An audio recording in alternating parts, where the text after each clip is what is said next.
He built this place with his bare hands. Tonight, the people running it won't even let him through the door. One raised hand. One split-second judgment.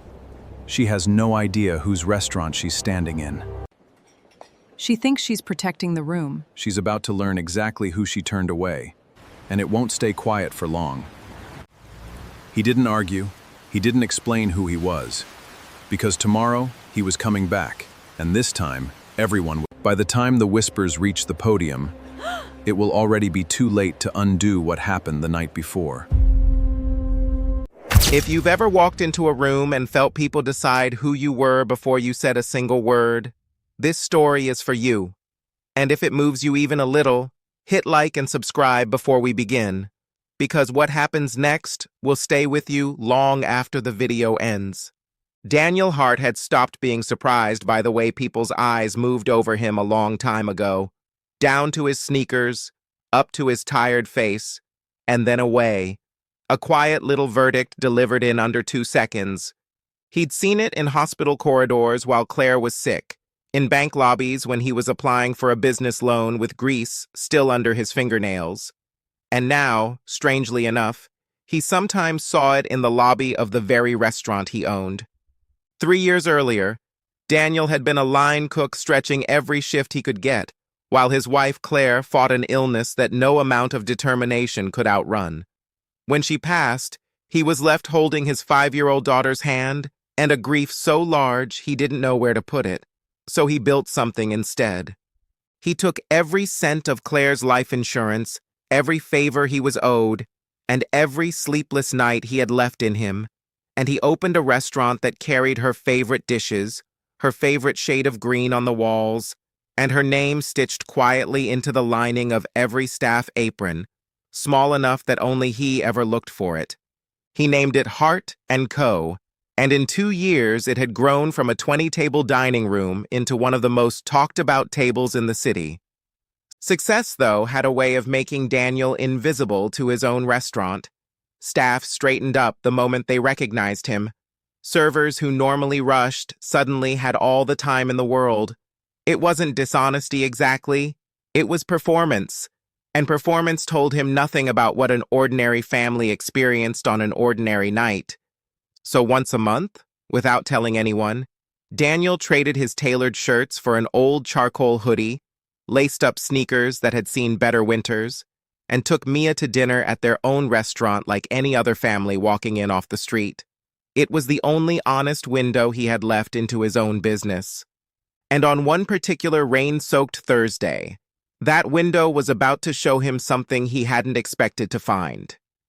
The rain had been falling since 5, turning the sidewalks into thin, shifting mirrors of neon and street light. Daniel held Mia's hand tightly as they crossed toward the restaurant, her yellow raincoat catching the light, her bear-shaped backpack bouncing with every hop over a puddle. To Mia, these nights were a secret adventure with her dad. She didn't know the restaurant was theirs. She only knew he always let her order dessert first, and always got a little quieter than usual once they stepped inside, though she was far too young to understand why. When they pushed through the glass doors, the familiar warmth of garlic, roasted rosemary, and low conversation wrapped around them. Daniel's eyes moved automatically across the room, table turns, server pace, the hum of a good night running well, and for a moment he let himself feel proud before turning toward the podium. 2 young staff members were stationed there. Elena, barely 3 days into training, nervously scanning a tablet, and beside her, Renata, a hostess supervisor who had been with Hart Co for 8 months and prided herself on running a tight, polished front of house. Daniel hadn't met either of them personally yet. The restaurant had grown faster than he could keep up with every new hire, a gap that was about to matter a great deal.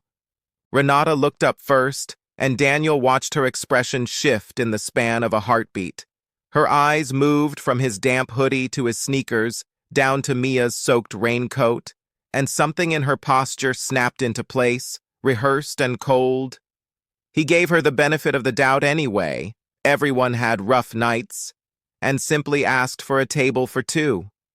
Renata glanced past him at the well-dressed guests, finishing plates of seared branzino under candlelight, then looked back at Daniel with a tight, practiced smile.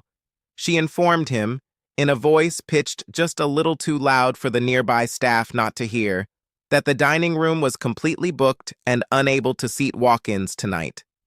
Daniel glanced past her shoulder. He could count at least 3 open tables from where he stood, one of them directly beside the wine display, clearly empty, clearly set. He mentioned it gently, without any edge to his voice, simply noting that there seemed to be room. Renata's smile thinned. Those tables, she explained quickly, were being held for reservations arriving shortly, and Hart Co, she added, maintained a certain standard for the dining experience, her eyes flicking once more, deliberately, to his hoodie. Beside her, Elena shifted her weight, glancing between Renata and Daniel with visible discomfort, clearly unsure whether to say something and clearly choosing not to. Mia, sensing the tension without understanding it, tugged softly at her father's sleeve and asked if they could just go somewhere else, if maybe they were bothering people. That question did more to settle Daniel's resolve than anything Renata had said. He crouched down, ignoring the eyes on him, and told his daughter quietly that everything was fine, that some places just weren't ready for them tonight, and that they'd find something even better nearby.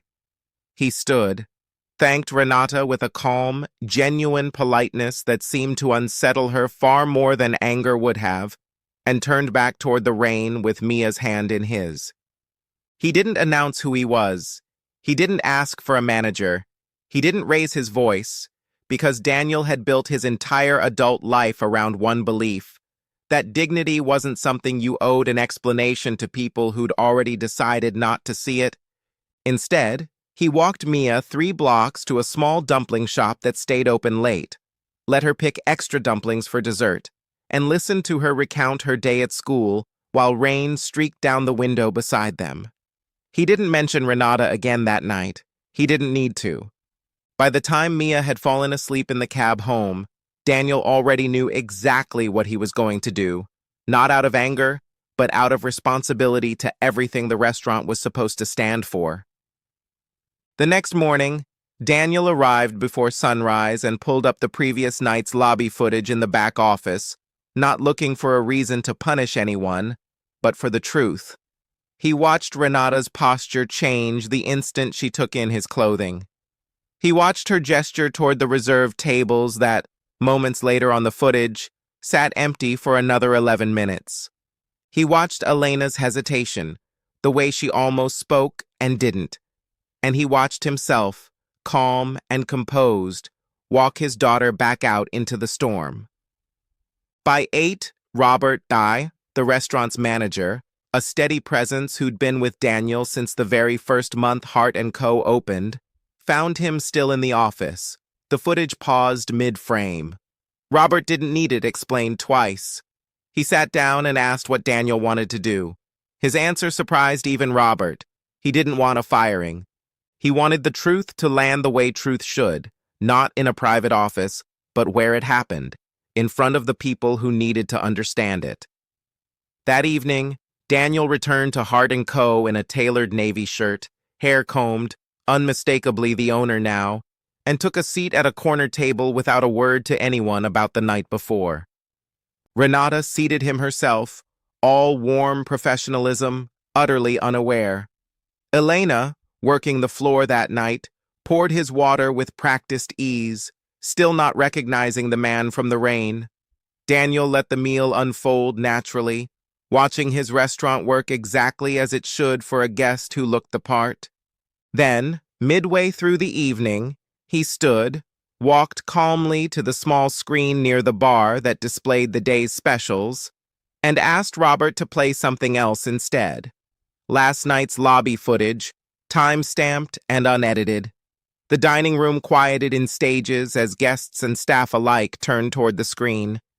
Renata's face changed first, color draining as she watched herself on the recording, gesturing toward a man in a soaked hoodie she had turned away less than 24 hours earlier, and then looked up to find that same man standing 10 feet away from her, in his own restaurant, in front of everyone. Daniel didn't raise his voice. He told them about Claire, about her name stitched into every apron in the building, about the quiet monthly ritual that had nothing to do with testing his staff out of suspicion and everything to do with needing to know, honestly, whether the values he'd built this place on were still alive when he wasn't standing there in a suit to enforce them. He told the room that a restaurant could serve the finest food in the city and still fail completely if it forgot that everyone walking through the door deserved to be seen as a person first, hoodie or evening gown. Renata, visibly shaking, apologized to him directly in front of the entire staff, admitting she'd made a snap judgment she was already ashamed of before she even understood the full weight of it. Daniel's response wasn't punishment, it was an invitation. He asked her to stay, not despite the mistake, but because of it, believing someone who had truly felt the cost of that judgment was often better positioned to prevent it than someone who'd never been tested. He asked Elena, too, to help redesign the training program, this time centered less on service scripts and more on recognizing the quiet dignity of every guest, however they arrived at the door. In the months that followed, Hart Co became known for more than its food, for a warmth extended equally to everyone who walked in, expected or not. Renata became one of the most respected hosts on staff, often the one gently coaching new hires through the exact lessons she'd learned the hardest way. Elena, no longer a nervous trainee, helped lead the new welcome standards herself. And Daniel kept his quiet monthly visits with Mia, though word eventually spread about what those nights truly meant, and every time, without exception, father and daughter were welcomed exactly the same as anyone else, rain-soaked hoodie or not. Mia grew up simply believing that kindness wasn't a performance saved for certain kinds of people, because she'd watched her father live that truth without ever needing to raise his voice to prove it. And somewhere in the fabric of every apron worn at Hart Co, stitched in small, careful letters that only the staff who truly understood the story ever noticed, Claire's name remained, a quiet reminder that the truest measure of any place was never in how it treated the people it wanted to impress, but in how it treated the people it assumed no one was watching.